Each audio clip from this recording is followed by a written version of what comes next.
Salam. Selamat pagi kepada kita semua. Perkenankanlah kami, pelayan gereja kita, mengucapkan selamat datang kepada saudara-saudara sekalian. Sebelum kita memulai ibadah kita, coba kita perhatikan dulu acara kita, acara nomor 8.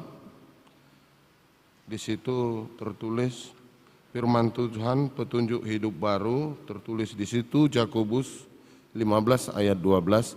Itu sebenarnya adalah Yakobus 5 ayat 12. Demikian nanti.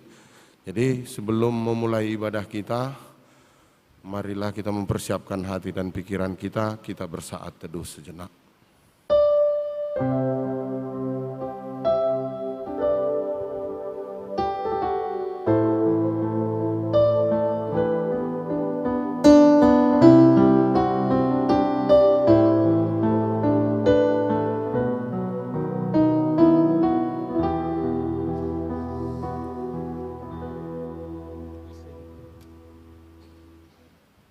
Kita mulai ibadah kita naikkan pujian kita.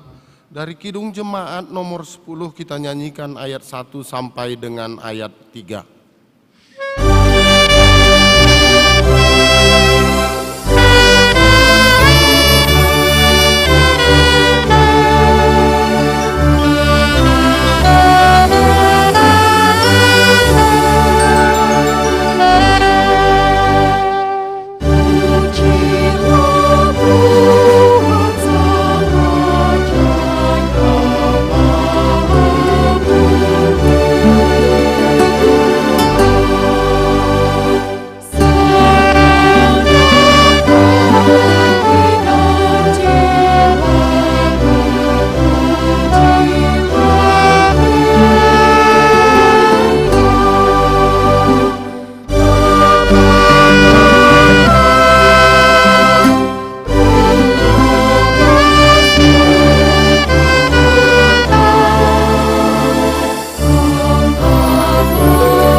Dalam nama Allah Bapa dan anaknya Tuhan Yesus Kristus dan Roh Kudus Halik langit dan bumi.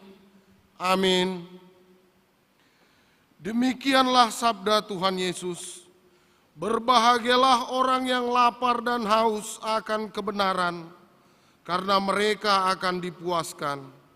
Berbahagialah orang yang suci hatinya, karena mereka akan melihat Allah. Haleluya. Haleluya.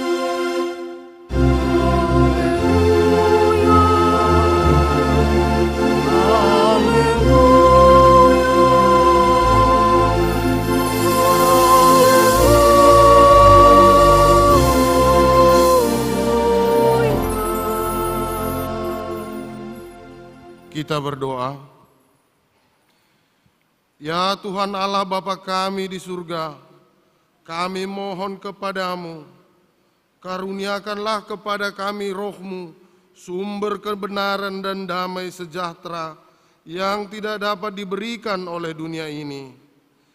Ajarlah kami senantiasa untuk mengenal kehendak-Mu dan memberlakukannya dalam kehidupan kami. Tolonglah kami untuk bertumbuh dalam iman dan pengharapan kami, supaya kami tetap mengutamakan kerajaan-Mu dalam hidup kami sehari-hari, dan tidak digoyahkan oleh apapun yang hendak menjauhkan kami dari hadapan-Mu. Di dalam Yesus Kristus Tuhan dan Penebus kami. Amin. Jemaat kami persilakan duduk kembali. Kita naikkan pujian kita dari pelengkap Kidung Jemaat nomor 209, kita nyanyikan ayat 1 sampai dengan ayat 2.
Marilah kita mendengarkan firman Tuhan sebagai pendahuluan khotbah pada minggu ke-7 setelah Trinitatis pada hari ini, yang diambil dari kitab Pengkhotbah pasal 2 ayat yang ke-18 sampai dengan yang ke-23. Kita akan membacanya secara bergantian, dan pada ayat yang ke-23 kita akan membacanya secara bersama-sama. Demikian firman Tuhan. Aku membenci segala usaha yang kulakukan dengan jerih payah di bawah matahari, sebab aku harus meninggalkannya kepada orang yang datang sesudah aku.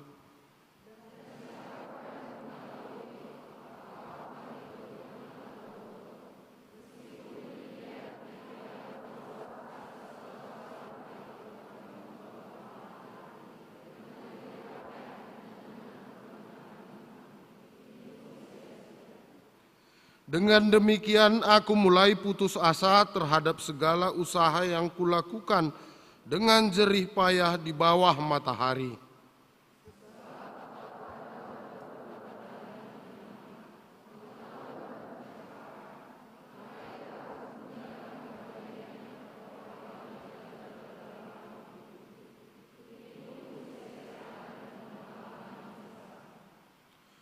Apakah faedahnya yang diperoleh manusia dari segala usaha yang dilakukannya dengan jerih payah di bawah matahari dan dari keinginan hatinya?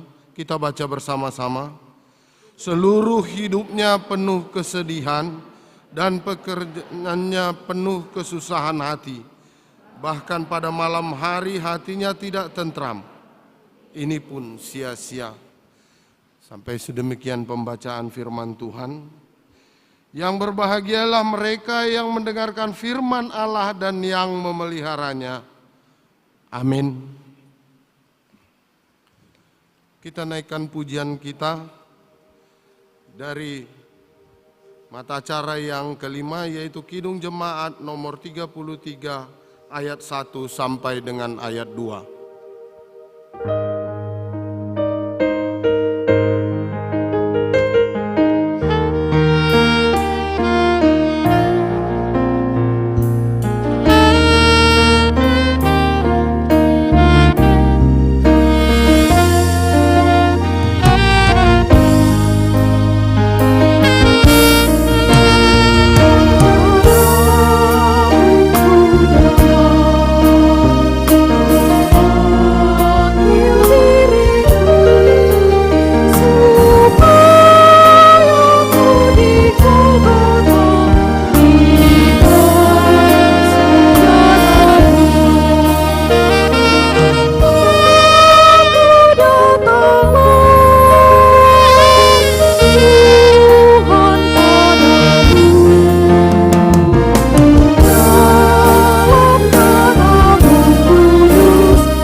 Saudara-saudara yang kekasih di dalam nama Tuhan Yesus, marilah kita ambil saat teduh sejenak untuk merenungkan salah dan dosa yang telah kita lakukan di hadapan Tuhan. Untuk itu, marilah kita berdoa dalam hati kita masing-masing.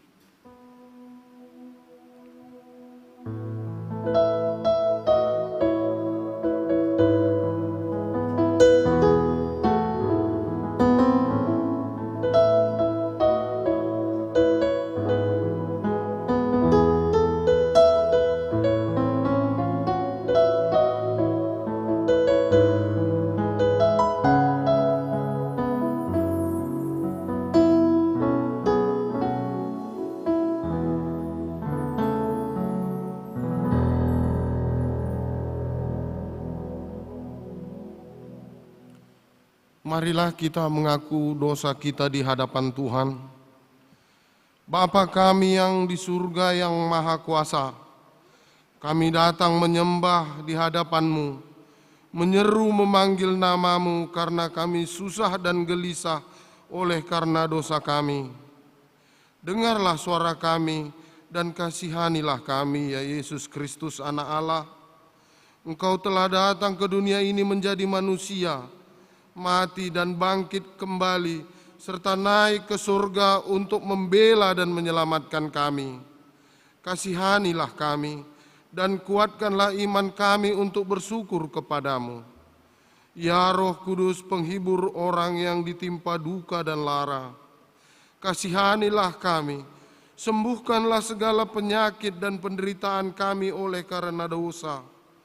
Tinggallah beserta dengan kami, agar kami senantiasa merasa bahagia melakukan kehendak-Mu. Dengarlah doa kami ini ya Bapa, Anak, dan Roh Kudus. Amin. Janji Tuhan tentang pengampunan dosa. Marilah baik kita berperkara, firman Tuhan. Sekalipun dosamu merah seperti kirmizi, akan menjadi putih seperti salju. Walaupun berwarna merah seperti kain kesumba, akan menjadi putih seperti bulu domba. Segala kemuliaan bagi Allah di tempat yang maha tinggi. Amin. Jemaat, kami persilakan duduk kembali.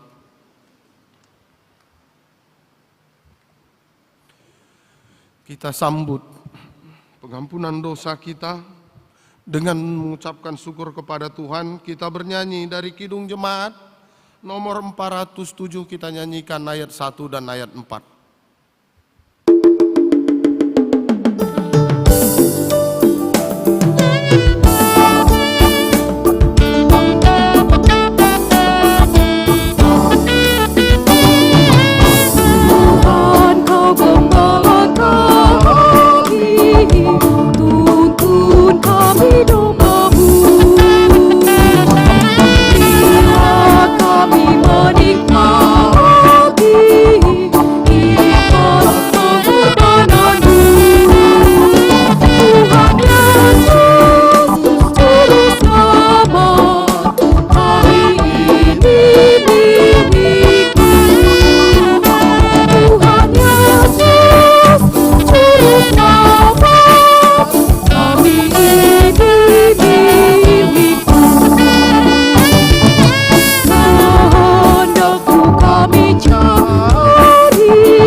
Saudara-saudara sekalian, firman Tuhan yang menjadi petunjuk hidup baru pada minggu kita pada hari ini tertulis dalam kitab Yakobus pasal yang kelima ayat yang ke-12. Demikian firman Tuhan. Tetapi yang terutama saudara-saudara, janganlah kamu bersumpah demi sorga maupun demi bumi, atau demi sesuatu yang lain. Jika ya, hendaklah kamu katakan ya. Jika tidak, hendaklah kamu katakan tidak, supaya kamu jangan kena hukuman. Demikianlah firman Tuhan. Marilah kita mohon kekuatan daripada Tuhan. Ya Allah Bapa kami, berilah kami kekuatan untuk melakukan yang sesuai dengan firman-Mu. Amin. Kita naikkan pujian kita dari Kidung Jemaat nomor 280, kita nyanyikan ayat 1 sampai dengan ayat 3.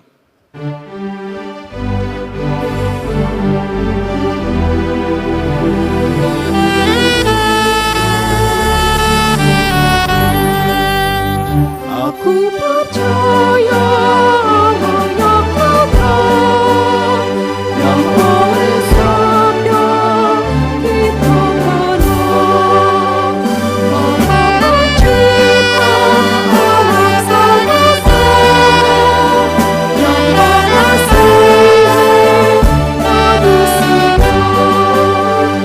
Aku percaya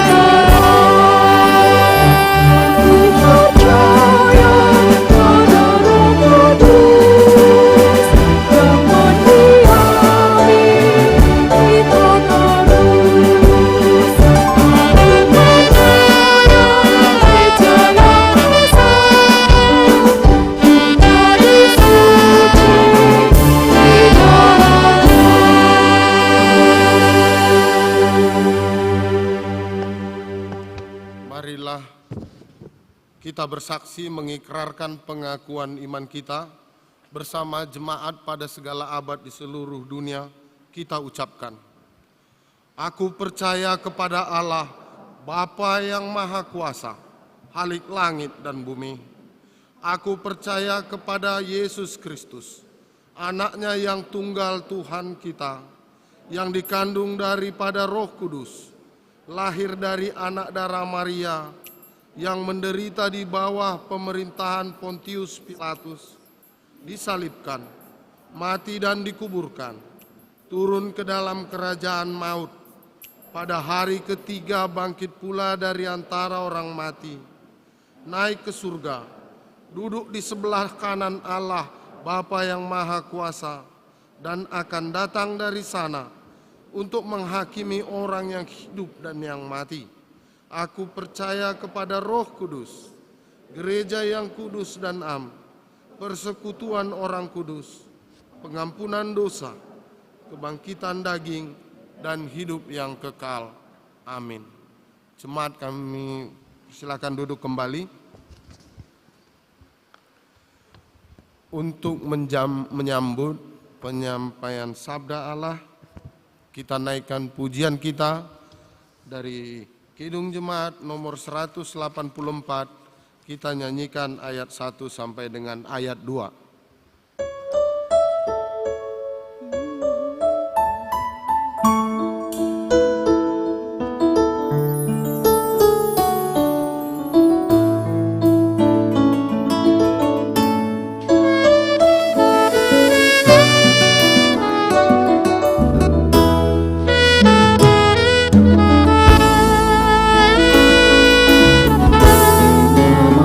Yesus termulia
Damai sejahtera yang dari Allah Bapa yang melampaui segala akal, itulah kiranya menyertai hati dan pikiran saudara-saudari dalam Kristus Yesus Tuhan kita.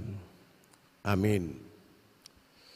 Bapak, Ibu, dan saudara-saudara yang dikasihi oleh Tuhan, firman Tuhan untuk melengkapi sukacita kita sekaligus menjadi renungan pada ibadah kita adalah yang terambil dari Yakobus 3 ayat 13 sampai 18, hikmat yang dari atas. Siapakah di antara kamu yang bijak dan berbudi? Baiklah ia dengan cara hidup yang baik menyatakan perbuatannya oleh hikmat yang lahir dari kelemah lembutan. Jika kamu menaruh perasaan iri hati dan kamu mementingkan diri sendiri, janganlah kamu memegahkan diri dan janganlah berdusta melawan kebenaran. Itu bukanlah hikmat yang datang dari atas, tetapi dari dunia, dari nafsu manusia, dari setan-setan. Sebab di mana ada iri hati dan mementingkan diri sendiri, di situ ada kekacauan dan segala macam perbuatan jahat. Tetapi hikmat yang dari atas adalah pertama-tama murni, selanjutnya pendamai, peramah, penurut, penuh belas kasihan dan buah-buah yang baik, dan tidak memihak dan tidak munafik, dan buah yang terdiri dari kebenaran ditaburkan dalam damai untuk mereka yang mengadakan damai. Demikian Bapak Ibu dan saudara-saudara, pada perkembangan gereja, mula-mula gereja awal-awal, bahwa gereja bukan lagi di sekitar Galilea, Samaria, dan Judea. Tapi perkembangan gereja pada kedatangan Roh Kudus sudah cukup signifikan. Sudah ada di Pontus, Galatia, Kapadosia, dan Bitinia, dan termasuk Asia Kecil. Tapi biasanya komunitas yang semakin berkembang, maka potensi konflik juga semakin berkembang. Karena pemahaman yang berbeda dan sekaligus persepsi yang berbeda, cara-cara yang berbeda, doktrin yang berbeda. Dan biasanya keadaan seperti itu akan saling mengkondisikan dan saling tarik-menarik kekuatan. Dan yang satu saling mengklaim dirinya yang paling baik dan dirinya yang paling saleh. Dan kondisi itulah yang kita lihat yang terjadi di jemaat Galatia. Bapak, Ibu, dan saudara-saudara, coba kita perhatikan situasi, kondisi real daripada jemaat Galatia. Kalau dalam pasal 1 ayat 9 sampai 18 sudah ada pengelompokan status sosial, kedudukan yang lebih tinggi dan mana yang harus dihargai dan yang tidak perlu dihargai. Lalu dalam pasal 2 ayat 1 sampai 13 ada komunitas tertentu yang diidolakan. Seperti yang sudah kita bicarakan, yang seharusnya dihormati dan yang seharusnya dipuja. Tapi yang lain diabaikan dan dikisihkan. Dalam Galatia 2 ayat 14 sampai 26 sudah nampak di situ seolah-olah orang beriman, orang yang saleh, orang yang taat, tapi kenyataannya bukanlah orang yang saleh dan bukanlah orang yang taat. Dan pasal 3 ayat 1 sampai 12 sudah ada perselisihan yang sangat tajam. Bahkan ucapan-ucapan yang kasar di antara satu dengan yang lain, saling menjelek-jelekkan. Itulah kondisi real daripada jemaat Galatia. Dan yang paling parah Bapak, Ibu, dan saudara-saudara, dalam Galatia 1 ayat 6 sudah ada pemberitaan Injil yang palsu. Dan Rasul Paulus berbicara, "Aku heran melihat kamu terlalu cepat berbalik, meninggalkan dia dan beralih kepada Injil yang lain." Supaya kita jangan merasa terkejut Bapak Ibu dan saudara-saudara dalam komunitas seperti ini. Komunitas yang disebut orang-orang percaya, tapi di sana sini selalu ada berbagai pernak-pernik persoalan yang terjadi. Bahkan boleh kita katakan sejarah gereja awal-awal dan itu akan tetap berkembang sampai kedatangan Tuhan kedua kali. Lalu kita diberi hikmat, ujilah pemahaman dan ujilah kebenaran. Dan yang menyangkut Injil, kita sekaligus bisa melihat itu, manakah Injil yang asli dan manakah Injil yang palsu. Karena sampai sekarang begitu banyak orang-orang tertentu mau merubah Alkitab ini. Satu ketika mungkin pernah Bapak Ibu dengar katanya bahwa Allah itu bukan laki-laki. Yesus pun katanya bukan laki-laki. Karena ada pergeseran di antara gender. Dan katanya gender itu emansipasi wanita semestinya bukan doa Bapa kami, tapi doa Ibu kami.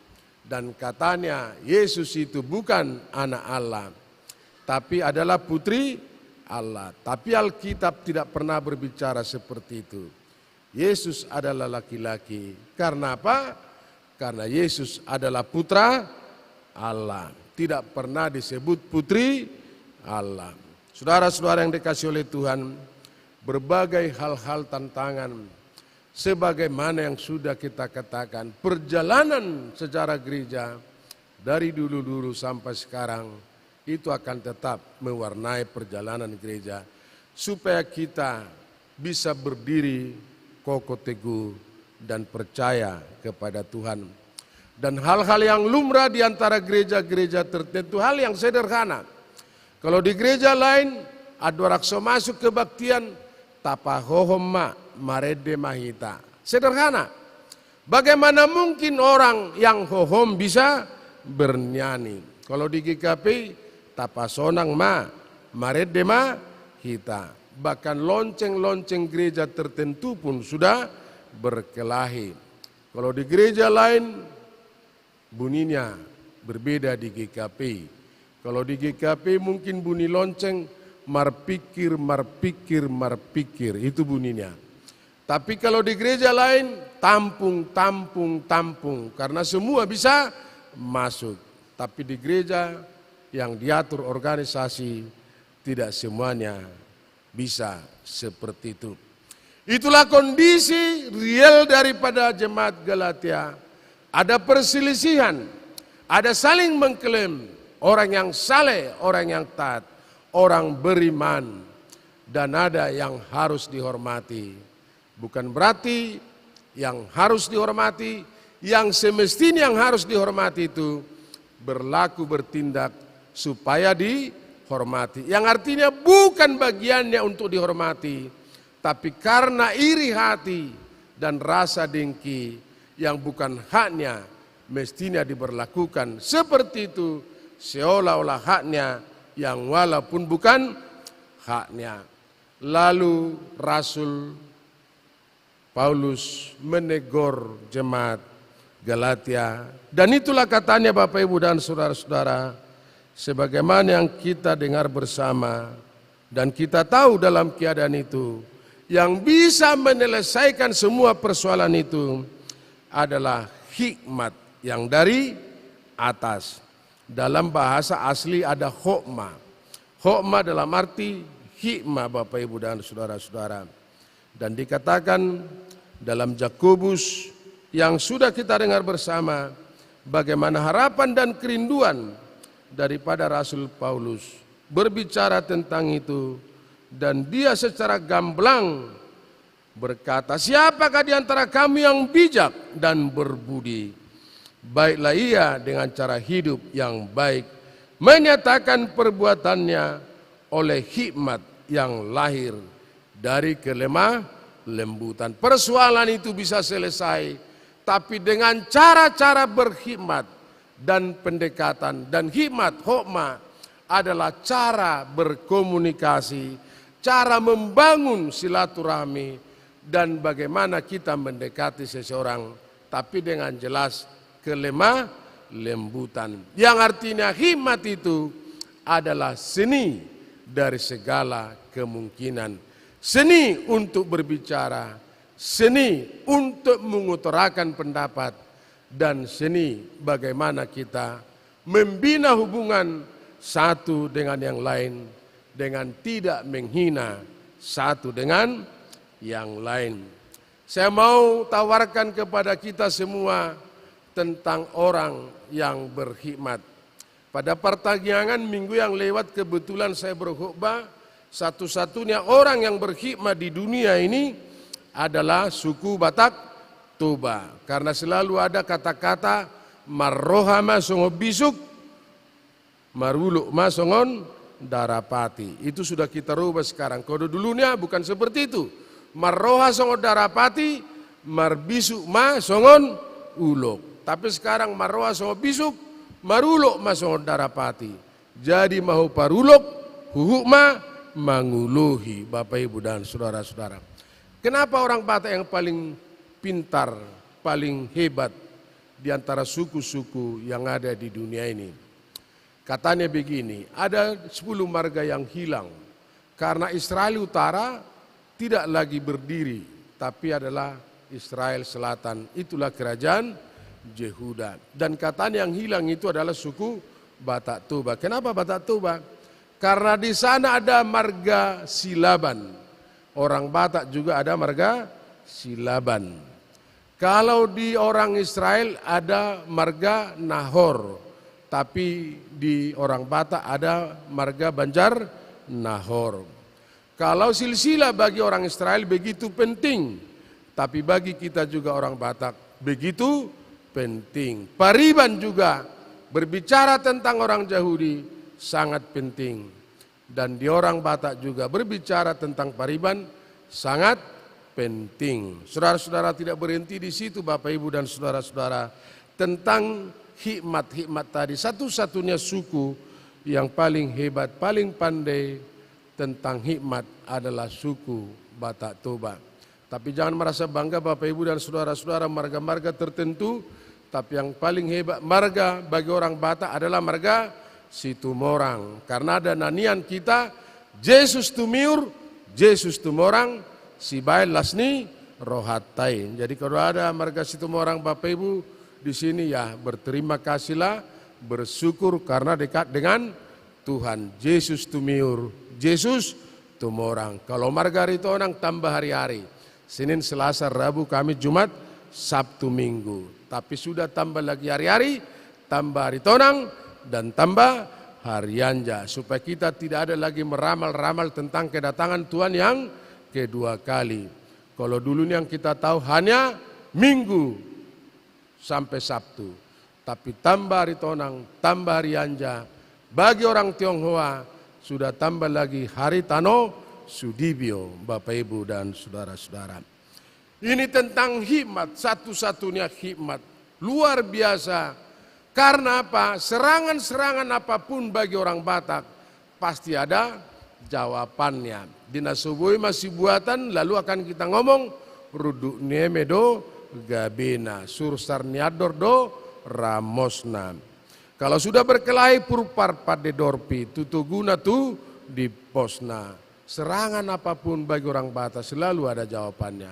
Kalau berdagang berekonomi rugi mas yang gaul mangomo ma siap pisang. Gak ada bedanya gaul dengan pisang.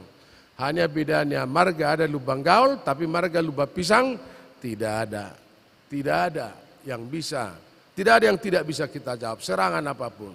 Lalu hikmat itu Bapak Ibu dan saudara-saudara, itulah yang dipegang bagi orang Batak. Dan katanya sehebat apapun tantangan zaman yang datang, tapi kalau suku Batak Toba, suku Batak yang lain, tidak akan mungkin kita bergeser. Dan kita siap menghadapi tantangan zaman. Karena apa? Karena ada tatanan sosial yang mengatur suku Batak Toba, soba, marhula-hula, elek, marburu, dan manat, mardongat tubuh. Silakan nanti kalau adik-adik tidak tahu, tanya orang tua. supaya kita jangan terlalu bangga nggak tahu bahasa Batak. Kitalah yang paling nasionalis. Karo, sehebat-hebatnya Karo pasti bahasa Karo. Orang Simalungun pasti bahasa Simalungun. Karena banyak orang bahasa Batak yang tidak bisa kita terjemahkan. Magigiau mamereko, nggak ada terjemahannya itu. Jangan coba-coba mai ponau mamereko. Karena apa? Karena gigi adalah ipon, nggak bisa itu diterjemahkan. Dan tidak semua bahasa yang bisa tidak semua bahasa Batak yang bisa diterjemahkan. Kalau ada jumpa dengan satu yang lain dengan perempuan apalah kau katanya? Ya berkelahilah. Madoko buruahama ho. Bahkan yang baik pun bagi orang Batak sangat sulit Bapak Ibu dan saudara-saudara. Ay ngadinggap pamatangna katanya. Itu sangat berbahaya supaya kita tahu berbahasa. Nah ini seni daripada segala kemungkinan. Jikalau ada persoalan di antara kita, bagaimana kita mendekati dengan cara-cara yang lemah lembut. Tapi apakah mungkin ini bisa dengan lemah lembut? Kalau kita pertegas tentang istilah-istilah dengan lemah lembut. Tapi kadang lemah lembut pun karena saking hormatnya, kalau dulunya orang Batak Toba sangat hormat dengan tulangnya. Moloro tulangnya, kadang bisa tulang berubah menjadi musang Bapak Ibu dan saudara-saudara. Tahu musang? Ya silakanlah nanti kamu tanya, saya pun nggak tahu musang. Tapi yang jelas ada istilah-istilah musang. Kalau datang tulangnya, Bapak nungarobe musang. Karena apa? Karena musang yang selalu memakan ayam. Setiap datang tulangnya mati ayam. Setiap datang tulangnya dipotong ayam. Akhirnya tulangnya berubah menjadi musang. Bapak, Oma, ngarobe musang katanya. Bapak Ibu dan saudara-saudara, di antara keadaan-keadaan tertentu, situasi tertentu, kadang itulah yang terjadi bagi kita. Bagaimana mendekati seseorang Bapak Ibu dan saudara-saudara? Saya tidak mengatakan kepada kita supaya kita jangan terlalu muluk-muluk melihat gereja semuanya seperti salam, damai sejahtera. Hampir semua polesan-polesan bahasa yang kita lihat dalam komunitas bergereja selalu dengan bahasa-bahasa yang bagus-bagus. Salam, puji Tuhan, haleluya, Tuhan memberkati. Kalau ada permintaan di WA, Tuhan mengabulkan itu. Amin. Semuanya kan enak? Enak. Tapi jangan merasa heran. Supaya kita jangan merasa terkejut. Karena memang gereja ini juga adalah pertemuan di antara kebenaran dan kepalsuan. Kejujuran dengan kebohongan. Supaya kita tidak mengidolakan dan meminta bahwa bergereja ini semuanya adalah aman-aman. Bahkan nantinya pun kedatangan Tuhan kedua kali ada istilah padi dan ilalang. Lalu kita melihat kehadiran Tuhan adalah Allah yang menampi, Allah yang memisahkan dan Allah yang menghardik. Nah pendekatan ini Bapak Ibu dan saudara-saudara, kalau kita bisa melihat dalam pendekatan yang diharapkan oleh Rasul Paulus, dan ini akan mencerminkan tentang buah roh. Saya mau tanya kepada kita, apakah buah roh atau buah-buah roh? Buah rohkah atau buah-buah roh? Buah? Dua kali buah-buahnya? Silakan Bapak Ibu lihat, perhatikan itu. Karena banyak salah membaca itu. Dan banyak yang salah mengatakan tentang buah roh. Saya kurang tahu, tapi kita baca dalam Alkitab, bukan buah-buah roh, tapi adalah buah roh. Kalau buah-buah roh ada berapa itu? Buah roh ada 9. Tapi kalau kita katakan buah-buah roh, di antara 9 itu, boleh salah satunya kita sebut. Tapi buah roh itu mencakup 9 buah roh. Maka itulah yang mewarnai kehidupan kita, mewarnai kehidupan bergereja. Bagaimana cara-cara pendekatan supaya kita jangan terperangkap seolah-olah bertentangan dengan kita. itu sudah kita anggap menjadi musuh. Kalau tidak satu ide dengan kita, berarti itu lawan kita. Tidak seperti itu.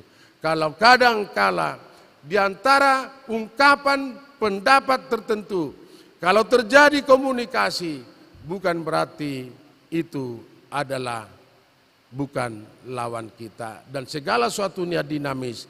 Tapi bagaimana kita bisa mendekati itu dengan cara apa? Dengan cara hikmat dan lemah lembut. Sebagaimana Rasul Paulus berbicara, pendekatan yang kita utarakan dengan cara-cara seperti itu, seni dari segala kemungkinan, seni bagaimana kita menjumpai, dan seni bagaimana kita berbicara, dan seni bagaimana kita menjawab. Dan ini terjadi di antara sesuatunya berlangsung atas kehendak Tuhan dan harapan kerinduan di mana-mana pun komunikasi yang terbangun. Kalau sudah lemah lembut, ada cara-cara tertentu, pendekatan sebagaimana seharusnya, maka akan berjalan sebagaimana mestinya. Dan orang yang berhikmatlah yang bisa melakukan itu. Dan kita percaya semua yang hadir di sini adalah orang-orang yang berhikmat. Supaya kita terhindar dari kata-kata tidak ada kawan yang abadi dan tidak ada lawan yang abadi. Semuanya kita perkenankan dalam kelangsungan komunikasi kita, semua bisa menjadi sahabat. Sekali lagi Bapak Ibu dan saudara-saudara, kata-kata sering kita temukan di antara perbedaan status sosial, kedudukan tertentu, lalu itu dirangkum, gubernur dengan tukang bubur itu bisa menjadi satu, pejabat dengan tukang babat itu bisa menjadi satu, bupati dengan tukang pedati bisa menjadi satu, duduk bersama, bahas yang basah, dan satu ritme satu pelayanan, sehingga dalam kehadiran kita di antara satu yang lain bisa membangun tubuh Kristus yang utuh, dan kita saling melengkapi, saling menghargai di antara satu dengan yang lain. Sekali lagi, jadilah orang yang berhikmat. Orang yang berhikmat itu tidak mementingkan diri sendiri, tapi orang berhikmat selalu mencari jalan yang terbaik. Dan kita tahu kita akan menemukan itu karena kita adalah bagian yang menerima hikmat dari Tuhan, sehingga kita dipakai Tuhan untuk melengkapi kerajaan Tuhan. Kita berdoa. Bapa di sorga, terima kasih Tuhan. Kami bersyukur buat pertemuan ini. Kami bisa berkisah dalam kasih Tuhan melalui ibadah yang sudah berlangsung dan sebentar lagi akan selesai. Dan kami bersyukur Tuhan buat pertemuan dan khotbah yang sudah kami dengar. Kami adalah bagian dari orang-orang yang berhikmat. Supaya kami bisa meniti kehidupan kami, komunitas kami, komunikasi di antara satu yang lain. Bagaimana cara dan bagaimana semestinya dan seharusnya. Karena kami adalah bagian orang yang berhikmat. Terima kasih Bapa di sorga buat firman yang sudah kami dengar. Karena di antara begitu perjalanan gereja selalu terjadi pernak-pernik. Tapi kami tahu kuat kuasa Tuhan akan menyertai kami. Sehingga kami bisa menyelesaikan di antara berbagai persoalan. Dan nantinya bisa berjalan sebagai mestinya dan sebagaimana seharusnya. Jangan biarkan kami tergoda kebimbangan dan kehilangan tempat pijak. Tapi yakinkan kami Tuhan dalam pengharapan yang teguh. Supaya kami bisa berjalan dan hidup kami menjadi alat Tuhan yang memakai, melengkapi kerajaan Tuhan. Karena setiap pribadi tertentu, keluarga tertentu, Engkau pakai menjadi sarana dalam secara perjalanan penyelamatan umat manusia, dan semuanya itu menjadi kemuliaan Tuhan mata. Dan biarlah hidup kami Tuhan di bawah kasih naungan Tuhan, supaya perjalanan hidup kami tidak setengah tiba tak sampai, setengah tanggung tak siap. Kami tetap percaya bahwa kearifan surgawi akan tetap menuntun kami dan kami bisa berjalan sebagaimana Tuhan yang Tuhan harapkan, dan kami akan menghasilkan, membuahkan buah roh. Terima kasih Bapa di sorga. Kami berdua mengucap syukur dalam Yesus Kristus Tuhan, Juru Selamat kami yang hidup. Amin. Kita kembali memuji Tuhan dari Kidung Jemaat 250A ayat 1 dan 2.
Firman Tuhan mempersiapkan hati dan pikiran kita untuk mempersembahkan persembahan kita adalah yang terambil dari Ibrani 9 ayat 14.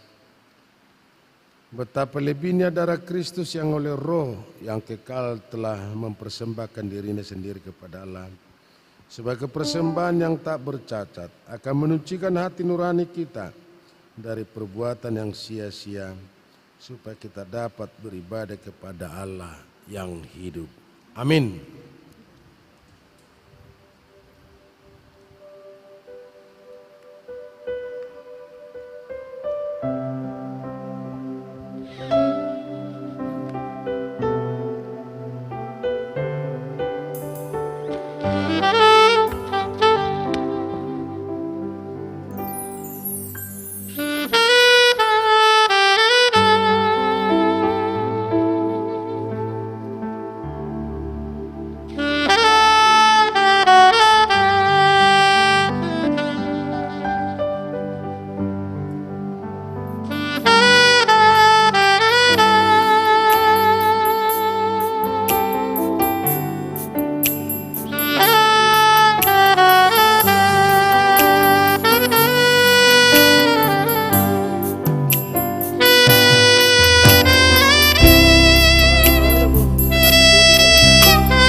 Kita berdoa. Ya Allah Bapa kami yang di surga, kami mengaku dengan setulus hati Engkaulah sumber segala berkat dan karunia. Di sini kami memberikan persembahan syukur kami kepadamu. Terimalah persembahan umat-Mu dan berkatilah menjadi alat kesaksian, persekutuan dan pelayanan jemaat-Mu ini. Jadikanlah hidup kami persembahan yang berkenan kepadamu. Dan pakailah hidup kami untuk turut menghadirkan tanda-tanda kerajaan-Mu di seluruh dunia ini. Kasih keadilan, damai sejahtera dan sukacita. Bukalah hati kami oleh Roh Kudus-Mu, agar kami senantiasa mengucapkan segala syukur kepadamu. Dalam nama Yesus Kristus Tuhan kami. Amin. Mari bersyukur semua atas kebajikan Tuhan. Kasih karunia sungguh dalam selamanya.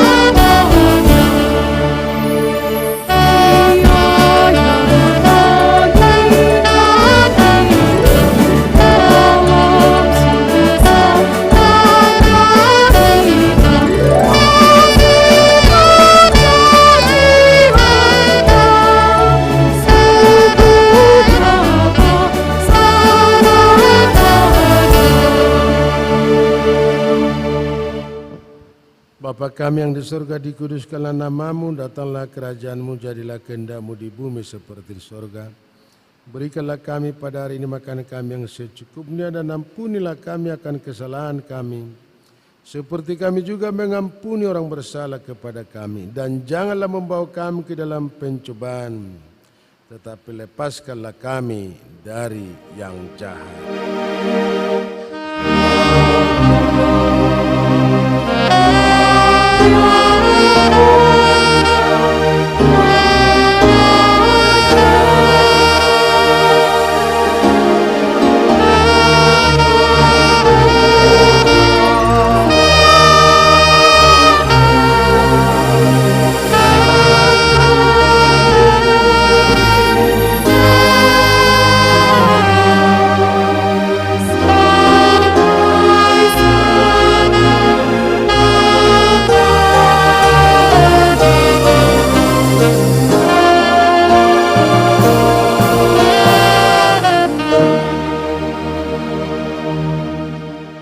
Terimalah berkat dari Tuhan dan pulanglah dengan damai. Tuhan memberkati dan melindungi saudara. Tuhan menyinari saudara dengan wajah-Nya dan memberi saudara kasih karunia.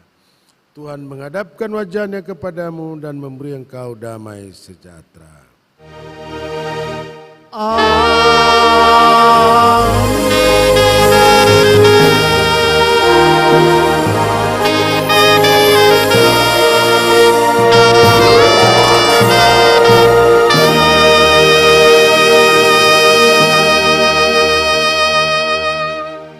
Selamat hari Minggu, Shalom, Horas.